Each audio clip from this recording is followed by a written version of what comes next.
જય શ્રી કૃષ્ણ। હું કોમલ છાપગર સ્વાગત કરું છું તમારું આશીર્વાદ કિચન ગુજરાતીમાં। આજે હું તમારી સાથે મોંમાં મૂકતા જ ઓગળી જાય તેવી સુખડી એટલે કે ગોળ પાપડીની રેસીપી શેર કરીશ। આપણા ગુજરાતીઓની એકદમ ટ્રેડિશનલ મીઠાઈ અને એકદમ હેલ્ધી અને સાથે ખૂબ જ ટેસ્ટી સુખડીની રેસીપી હું શેર કરીશ। સૌથી પહેલાં જે થાળીમાં સુખડીને ઠારવાની હોય તે થાળીને ઘી વડે ગ્રીસ કરી લઈશું। 2 વાડકી ઘઉંનો રોટલીનો લોટ લઈશું, 1 વાડકી ગોળ અને 1 વાડકી ઘી લઈશું। ઘીને સૌથી પહેલાં એક કડાઈમાં ઉમેરી અને તેને લો મીડિયમ ફ્લેમ પર ગરમ કરી લઈશું। તેમાં રોટલીનો લોટ ઉમેરી લઈશું। હવે આ લોટને લો મીડિયમ ફ્લેમ ઉપર સારી રીતે શેકી લઈશું।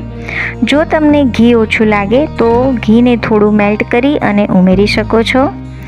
જેમ જેમ લોટ શેકાશે તેમ તેમાંથી ઘી છૂટું પડવા લાગશે। આ રીતે તમે જોઈ શકો છો મિક્સચર થોડું ઢીલું થશે અને જે કલર છે ઘઉંના લોટનો તે પણ થોડો ડાર્ક થઈ જશે।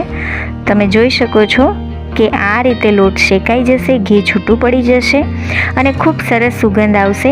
બસ લોટને આટલી વાર શેકી અને ત્યાર પછી તેને નીચે ઉતારી થોડી વાર માટે ઠંડુ કરી લઈશું।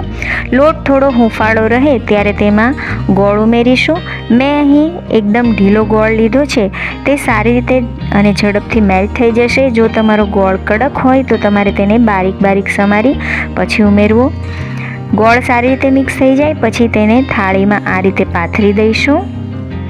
ઉપરથી સારી રીતે એકદમ લેવલ કરી લઈશું। તેના માટે તમે કોઈ વાડકીનો પણ ઉપયોગ કરી શકો છો। ઉપરથી આ રીતે ખસખસ અને બદામના ટુકડાથી સજાવી દઈશું। તેને સારી રીતે પ્રેસ કરી લઈશું અને 5 મિનિટ પછી તેમાં મનગમતા શેપમાં કાપા પાડી દઈશું। જો તમારે ડિટેલ રેસીપી જોવી હોય તો વિડીયોની નીચે તમને ડિટેલ રેસીપીની લિંક દેખાશે, તેના પર ક્લિક કરી તમે આખો વિડીયો જોઈ શકો છો। 2 કલાક પછી સુખડીને સારી રીતે બહાર કાઢી લઈશું। તો જ્યાં કટ લગાવ્યા હતા ત્યાં ફરીથી કટ લગાવી અને ત્યાર પછી સુખડીને થાળીમાંથી બહાર કાઢી લઈશું। તો તૈયાર છે આપણી સરસ મજાની ટેસ્ટી સુખડી। જો રેસીપી ગમી હોય તો લાઈક કરજો, ચેનલને સબસ્ક્રાઈબ કરજો, વિડીયોને શેર કરજો। ફરીથી મળીશું એક નવી રેસીપી સાથે। ત્યાં સુધી આવજો। જય શ્રી કૃષ્ણ।